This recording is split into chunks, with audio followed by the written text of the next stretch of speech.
एक गांव का घर, रात का समय हो रहा है। घर के आंगन में बूढ़े पति पत्नी रामदयाल और बिंदिया देवी बैठकर बातें कर रहे हैं। तभी उनके दोनों बेटे राम प्रवेश और श्याम प्रवेश अपनी पत्नियों के साथ वहां आते हैं। मार्च का महीना होने के कारण गर्मियां धीरे धीरे बढ़ रही है। देखिए पिताजी, गर्मियां आ गई है, उमस शुरू हो गई है। इस बार हम नीचे के कमरों में गर्मियों में नहीं उबलेंगे, आराम से घर के ऊपर छत पर सोएंगे। वहाँ आसमान के नीचे ठंडी हवा आएगी। रामदयाल अपना गला साफ करते हुए, हाँ राम प्रवेश, विचार तो अच्छा है, लेकिन ऊपर छत पर सोने से आसमान में सिर्फ हवा ही नहीं आती, मच्छरों की फौज भी उतरती है बेटा। वो हमें गोश्त के टुकड़े की तरह नोच कर खा जाएंगे। इसलिए अभी जाकर ढूंढो कि वो पुरानी मच्छरदानियां कहाँ रखी है। कल सुबह ही उन्हें धूप में डालकर झाड़कर तैयार करना होगा। राम प्रवेश व्यंग से हंसते हुए, क्या पिताजी, अभी भी आप उस पुरानी फटी हुई जालियां और उन डंडों के बारे में सोच रहे हो? डंडे टूट गए तो फिर से रस्सियां बांधना है, वो तो सब बहुत सर दर्द है। अब हम 2026 में है, टेक्नोलॉजी कहां से कहां पहुंच गई है। ये देखिए, मैंने नई मशीन खरीदी है, इसका नाम है मॉस्किटो टर्मिनेटर। इसे ऑन करते ही एक तरह की अल्ट्रासोनिक आवाज आती है। वो हमें सुनाई नहीं देती, लेकिन मच्छरों को ऐसा लगता है जैसे डिस्को डांस हो रहा है और वो डरकर किलोमीटर दूर भाग जाते हैं। मच्छर हमारी खटिया की तरफ देखेंगे भी नहीं, कांपेंगे। ऐसा कहता है छोटे भाई से श्याम प्रवेश पीछे न रहते हुए, स्मार्ट बनते हुए। अरे भैया, तुम्हारा तो सिर्फ टेक्नोलॉजी है, मेरा तो प्योर साइंस है। मैं मार्केट में मिलने वाले सबसे शक्तिशाली नैनो कॉइल्स लेकर आया हूँ। इसका धुआं सूंघते ही देर नहीं होगी, मच्छर न सांस ले पाने के कारण हवाई जहाज की तरह जमीन पर गिर पड़ेंगे। असल में एक भी मच्छर हमारे आसपास भी नहीं फटकेंगे भैया। अगर वो मशीन की आवाज से बच भी जाए तो मेरे धुएं की मार से नामो निशान के बीच गायब हो जाएंगे।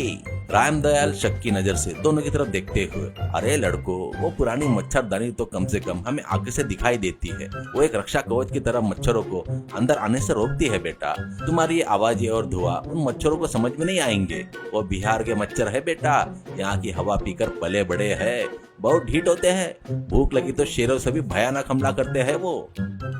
सुमति बड़ी बहू अपने पति का समर्थन करते हुए, माँ जी, आप और पिताजी पुराने जमाने के इंसान हैं, इसलिए आपको ये सब अजीब लग रहा है।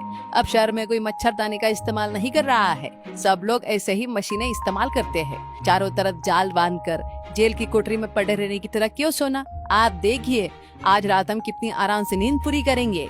बिंदिया देवी हंसते हुए, ठीक है बेटा, तुम्हारी मर्जी। नई चीज लाए हो तो इस्तेमाल करके देखो, लेकिन हमें तो हमारी पुरानी मच्छरदानी ही प्यारी है।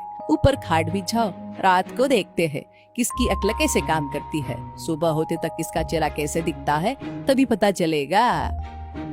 रात के 10 बजे का समय, आसमान में चांद और तारे टिमटिमा रहे हैं। घर की छत पर 3 खाट तैयार है। बीच में रामदयाल और बिंदिया देवी अपनी पुरानी मच्छरदानी को डंडे से बांधकर उसके अंदर सुरक्षित घुसकर सो गए। एक तरफ की खाट पर राम प्रवेश अपनी पत्नी के साथ लेट गया और पास में रखी टेबल पर उस अल्ट्रासोनिक मशीन को ऑन कर दिया। वो मशीन धीरे धीरे बीप बीप करते हुए जल रही है। दूसरी तरफ श्याम प्रवेश अपनी पत्नी के खाट पर लेट गया और नीचे एक मच्छरदानी के कॉइल का चक्र जला दिया। उसमें नीले रंग का धुआं निकलता हुआ पूरी तरफ फैलने लगा। राम प्रवेश गर्व से, देखा छोटे, कितनी शांति है, एक मच्छर भी इधर नहीं आ रहा है। उस आवाज को सुनकर मच्छरों का दिल फट रहा होगा रे। देख तुम्हारी भाभी कितनी आराम से आंखें बंद किए हुए है।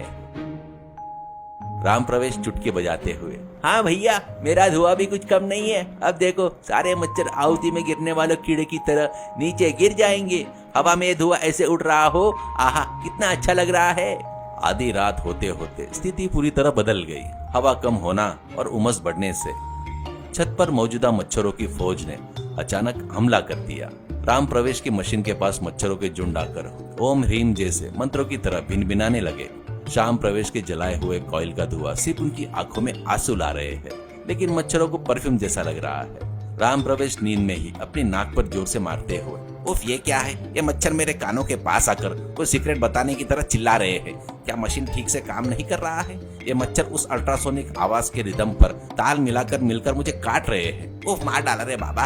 अरे श्याम, तेरा ये धुआं क्या है रे? मेरी आंखें जल रही है और मच्छर बड़ी होशियारी से मेरा खून चूस कर दावत उड़ा रहे हैं। शाम प्रवेश अपना पूरा शरीर खुजाते हुए, भैया मुझे भी कुछ समझ में नहीं आ रहा है। मेरा जलाए हुए कॉइल के बीच में ही मच्छर उसके ऊपर बैठकर मीटिंग कर रहे हैं। मेरे पैर तो काट काट कर सूज गए। मेरी पत्नी तो उस धुएं में खास खास कर आदी हो गई है। उफ, ये मच्छर ये ड्रिलिंग मशीन की तरह मेरी चमड़ी पर छेद कर रहे हैं।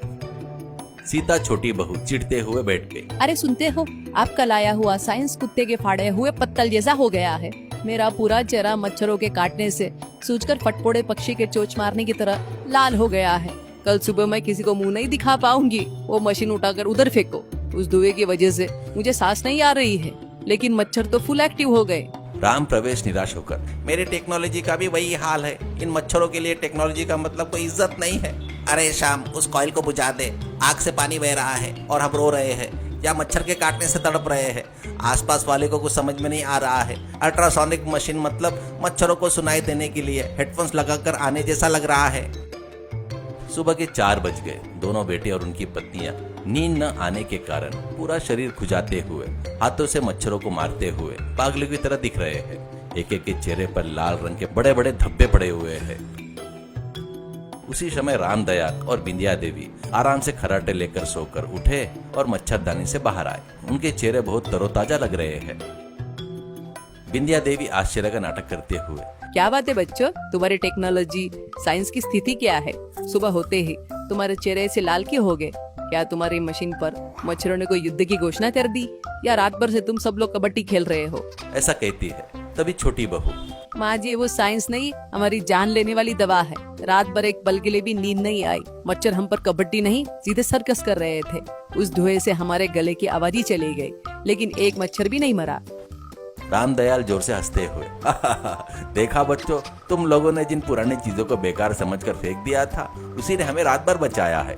ये मच्छरदानी एक सुरक्षा दीवार की तरह है बेटा।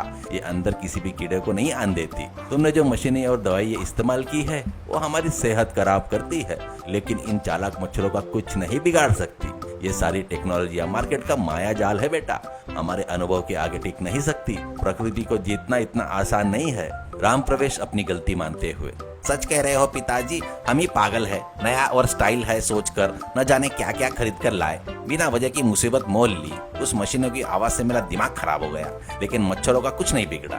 मुझे समझ में आ गया कि अल्ट्रासोनिक तो क्या, अगर सुपरसोनिक भी आ जाए तो ये बिहार के मच्छरों का कुछ नहीं बिगाड़ पाएंगे। वो तो मशीन के ऊपर बैठकर हमारी तरफ देखकर हंस रहे थे।